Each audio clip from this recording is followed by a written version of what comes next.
मेरी अपनी ओर से प्रदेशवासियों को, देशवासियों को भगवान महावीर स्वामी की जयंती की बहुत बहुत मंगल कामना।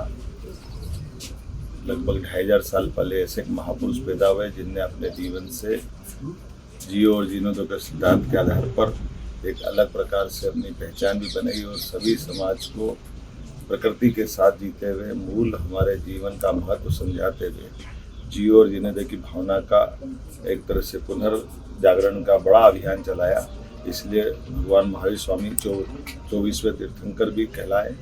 हम सब प्रकृति के साथ जीने की, जैन धर्म की उस पवित्र भावना का सम्मान भी करते हैं। लेकिन मेरी अपनी ओर से आज के इस अवसर पर परमात्मा करेगा यशस्वी प्रधानमंत्री के नेतृत्व में हम सब धूमधाम से महावीर जयंती मनाएंगे और आगे भी चलेंगे। मेरी अपनी ओर समस्त समाजवासियों को, देशवासियों को, जैन समाज को, तीर्थंकर, श्वेतांबर, सभी प्रकार के पंथों के सभी वर्गों के लिए मेरी अपनी ओर से मंगल कामना बधाई।